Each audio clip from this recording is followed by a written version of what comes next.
Imagine waking up tomorrow and discovering that your entire neighborhood is drowning in debt. Your neighbor to the left owes $50,000. The family to your right owes $100,000.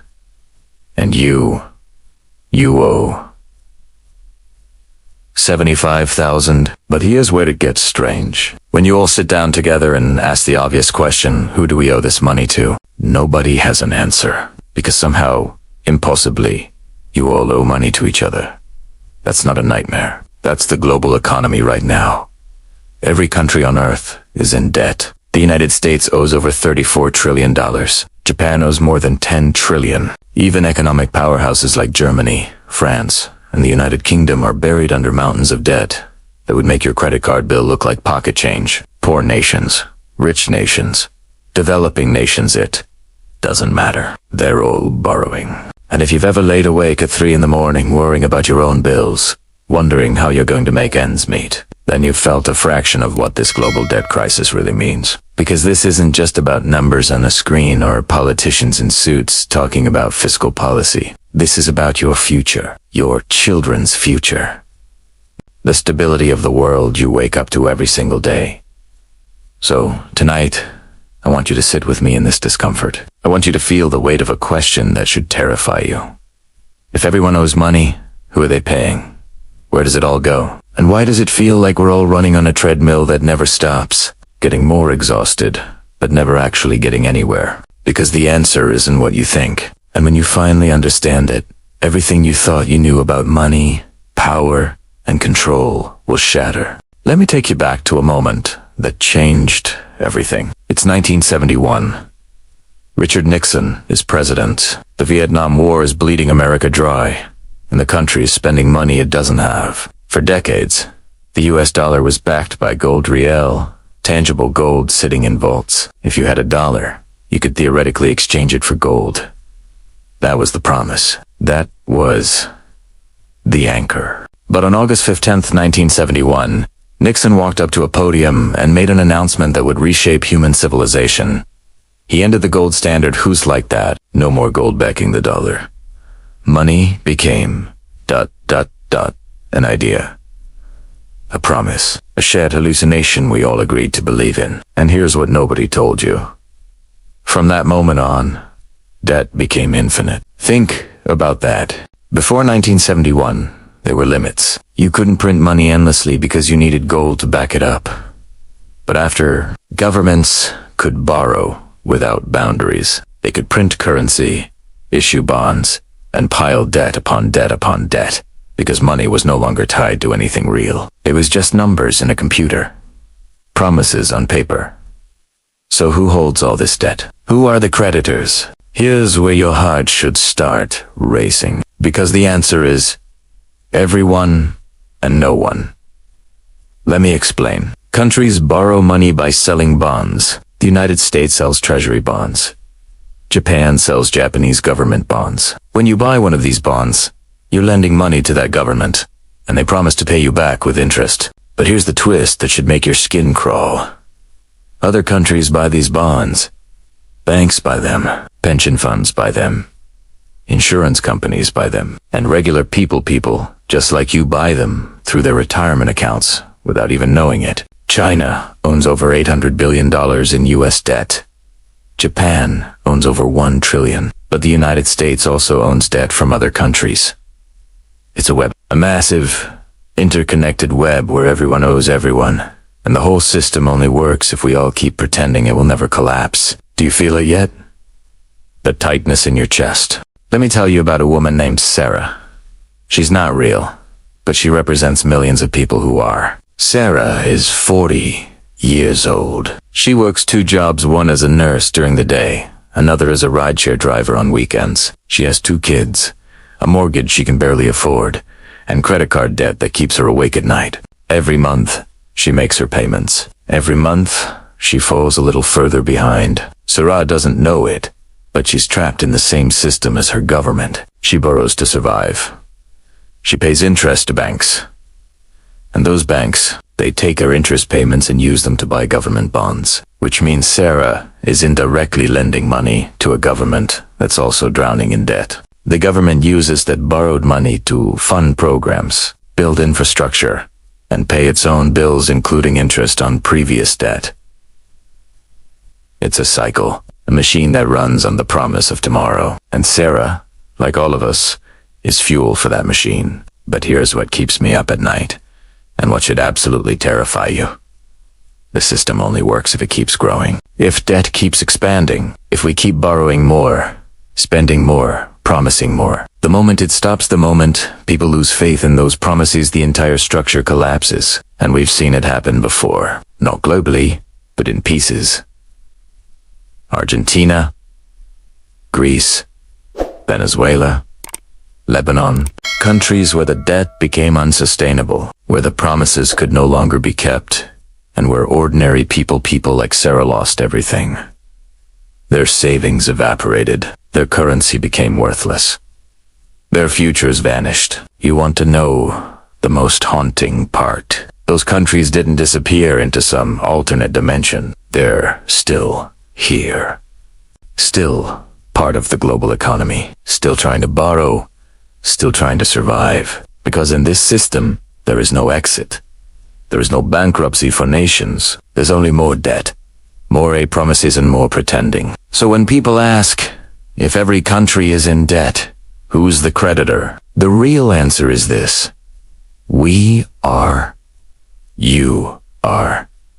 Your retirement fund is. Your bank is. We're all creditors and debtors simultaneously, locked in a dance where the music can never stop. Because if it does, we all fall. Now, here comes the twist. The part that changes everything you think you understand about money and power. There's one institution that sits at the center of this entire web. One entity that almost nobody talks about, but everyone depends on. It's not a government. It's not a bank in the traditional sense. It's something far more powerful and far more invisible. Central banks.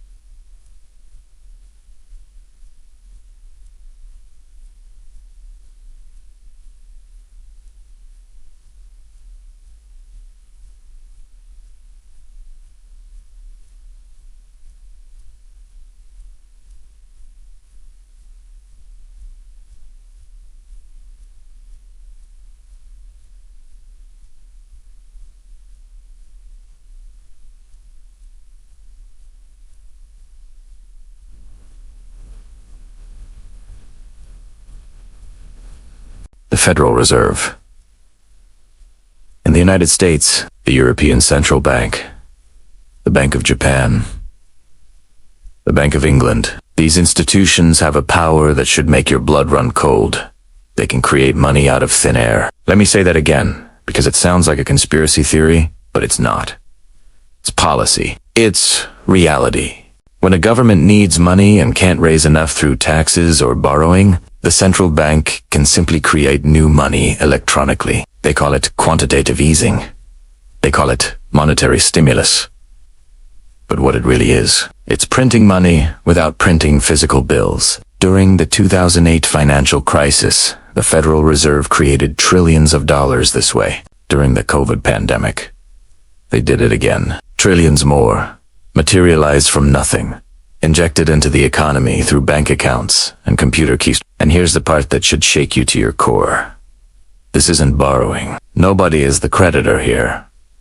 This is pure creation. Money conjured from the void, backed by nothing but faith and the promise that it will hold value. So when we ask, who's the creditor? The answer includes an institution that doesn't need to be repaid because it never gave up anything real in the first place. It's like playing Monopoly, where the banker can create new money whenever they want, hand it out, and the game just ...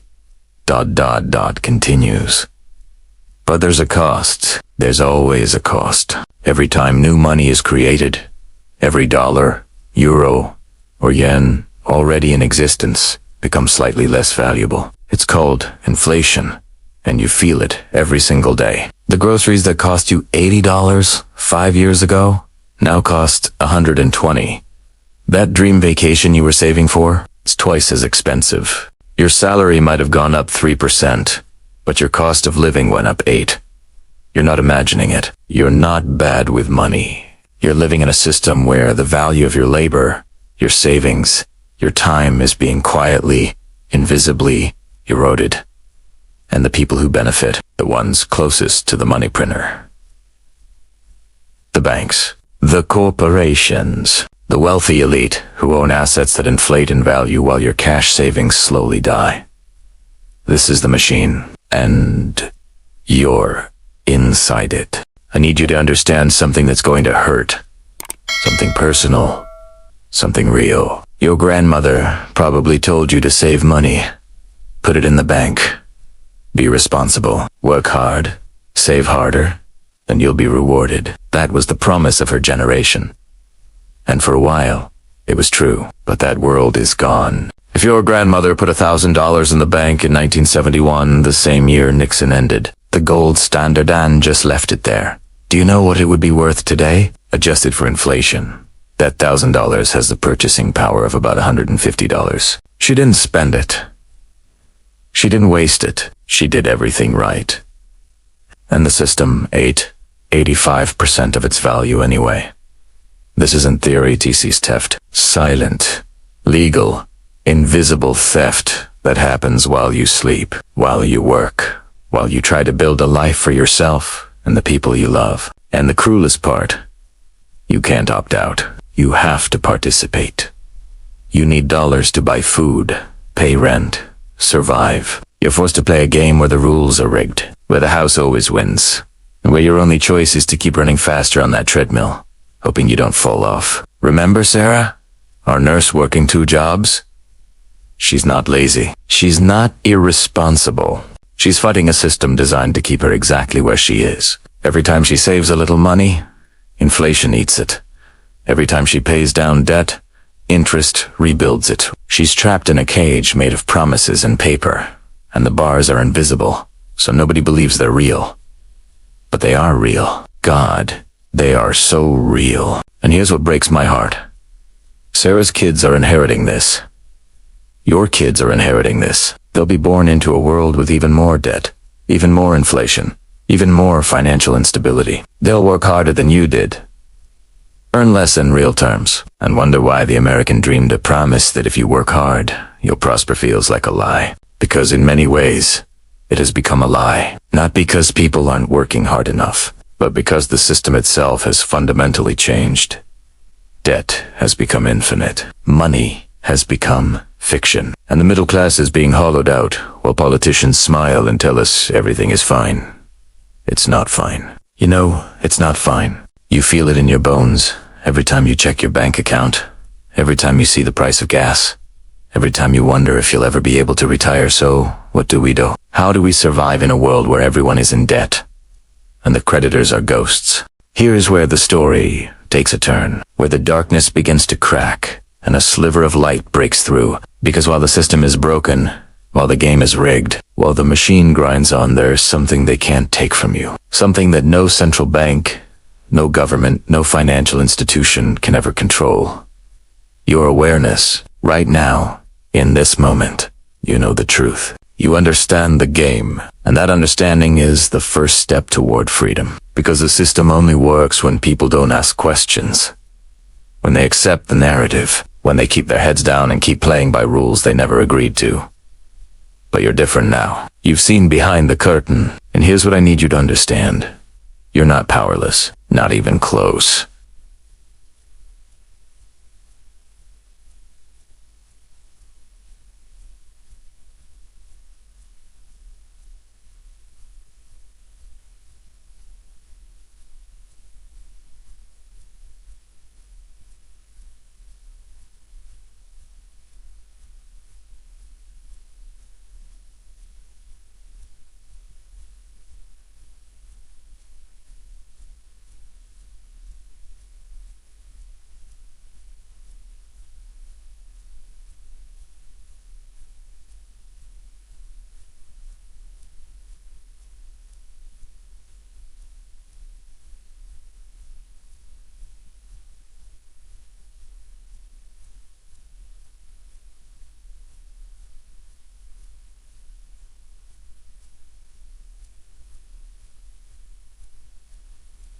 Let me tell you about a different kind of person. Let's call him Marcus.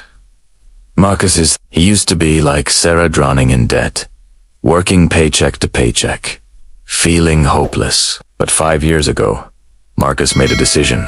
He decided to stop playing the game the way they wanted him to.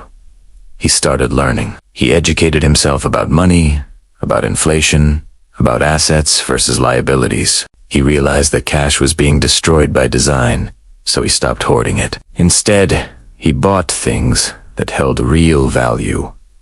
A small piece of land, tools he could use to build and create, skills that couldn't be inflated away. He invested in assets that grew faster than inflation could eat them. Marcus stopped thinking like a consumer and started thinking like an owner. He bought a small rental, property, nothing fancy, just something that generated income. He learned about index funds, about diversification, about protecting his wealth from the very system trying to erode it. And most importantly, Marcus rejected the lie of lifestyle inflation. When he got a raise, he didn't buy a bigger car or a bigger house. He bought his freedom. He bought time. He bought the ability to say no to a system that wanted him desperate and dependent.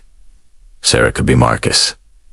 You could be Marcus. Because the truth is, the people who thrive in this broken system are you and the ones who work the hardest, i.e., the ones who understand how money actually works. The wealthy don't keep their money in savings accounts watching it die. They own businesses. They own real estate. They own stocks and assets that appreciate. They use debt strategically, not desperately. They play by different rules because they know the rules. And now, so do you. But here's what really matters. Here's the part that goes beyond money, beyond debt, beyond the entire system we've been talking about.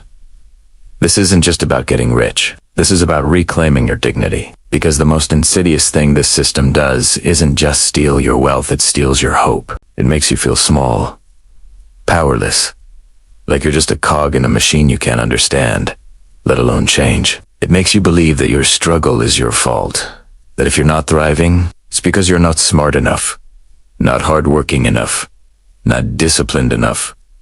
That's a lie, and it's a lie designed to keep you quiet. The system wants you exhausted. It wants you too tired to ask questions, too worried about next month's rent, to think about next decade's future. It wants you isolated, believing you're the only one struggling, when the truth is millions of people feel exactly like you do. But something beautiful happens when people wake up, when they realize they're not alone, when they understand that their pain isn't personal failure, it's systemic design.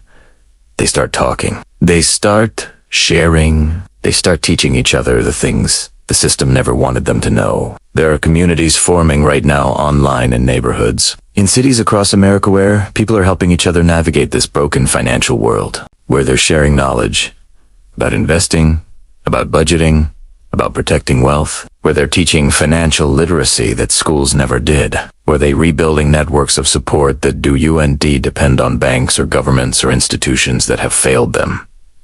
This is happening right now, and it's powerful beyond measure. Because when you educate yourself, you can educate your children. When you protect your wealth, you can help your friends protect theirs. When you escape the trap, you can throw a rope back down for others. And slowly, person by person, family by family, we take back the power they tried to steal from us. I'm not saying it's easy. The system is massive. The forces are powerful. The game is still rigged. But every person who understands how money works, who refuses to be a passive victim, who builds real wealth and real security, that's a victory. That's a crack in the machine. And enough cracks, the machine breaks. You want to know who the real creditor is? In the end, it's whoever holds something real, something tangible, something that can't be printed, can't be inflated, can't be conjured from nothing. Land, skills, knowledge, relationships, assets that have intrinsic value. The future belongs to people who understand this. People who refuse to let their lives be defined by a system built on infinite debt and empty promises. People like you. So let me bring this home. Let me tell you what happens next, not in the global economy, not in the halls of power, but in your life. Right here, right now. Tomorrow morning, you're going to wake up, and the world will look exactly the same. The debt will still be there. The Federal Reserve will still be printing money. Politicians will still be making promises they can't keep. The machine will keep grinding. But you will be different, because you now carry something that most people will go their entire lives without ever finding: clarity. You see the game, you understand the board, and that changes everything. Maybe you're scared right now. That's okay. That fear is real, and it's valid. But let me tell you what to do with it. Take that fear and transform it into action. Start small. Tonight, before you go to bed, write down 3 things. First, how much debt you have. Second, how much you're saving each month. Third, what assets you own that will hold value 10 years from now. Just write it down. Look at it. No judgment. No shame. Just truth. Then tomorrow, learn 1 new thing about money. Just 1. Read an article about index funds. Watch a video about budgeting. Listen to a podcast about investing. 5 minutes. That's all it takes to start, because here is the secret they do not want you to know. Financial education is the most powerful weapon you have. Every piece of knowledge you gain is armor against a system designed to keep you vulnerable. Every skill you develop is a shield against inflation, against debt, against the invisible forces trying to control your life. And this is the most important part here. What you learn. Talk to your family. Talk to your friends. Don't let them struggle in silence. Don't let them believe the lie that their suffering is their fault. Show them the machine helped them, because that's how we win. Not by waiting for politicians to fix it. Not by hoping the system will somehow heal itself, but by taking responsibility for our own financial futures and helping others do the same. I think about Sarah often, the nurse working 2 jobs. And I imagine a world where someone sat down with her 5 years ago and said, "Hey, the system is broken, but here's how you can protect yourself. Here's how you can build something real." Where would she be now? Maybe debt-free. Maybe with a growing investment portfolio. Maybe sleeping through the night for the first time in years. Maybe teaching her own children about money so they never have to feel the fear she felt. That's the world I want to live in, where financial knowledge is not a privilege of the wealthy, it's a right of every human being who is tired of being crushed by a system they didn't create. You have a choice right now. You can close this video, go back to your life, and let nothing change. Or you can decide that today is the day you stop being a victim of the machine and start being the architect of your own financial future. So, ere we are, the end of our journey together. But really, it's just the beginning of yours. If every country is in debt, who's the creditor? You now know the answer is more complex and more disturbing than a simple name or institution. It's a web of interdependence, a system built on faith and promises held together by central banks that can create money from nothing, and sustained by millions of ordinary people who do you and realize they both creditor and debtor at the same time. But more importantly, you notice the system is broken, but you are not. You are not broken. You are not failing. You are not the problem. You are a human being trying to survive in an economic structure that was designed decades ago by people who never had to worry about making rent. And the fact that you're still here, still fighting, still trying to build a better life, that's not weakness. That's strength beyond measure. So here's what I'm asking you to do. Right now, before you click away, subscribe to this channel. Not because I need the numbers, but because you need the knowledge. Every week, we break down the financial systems that control your life. We give you real tools, real strategies, real hope. We're building a community of people who refuse to be victims, who are taking control of their financial futures one day at a time. Hit that notification bell, because the next video might be the one that changes everything for you. The one that shows you the investment strategy you've been searching for, or the debt elimination method that finally works, or the mindset shift that sets you free.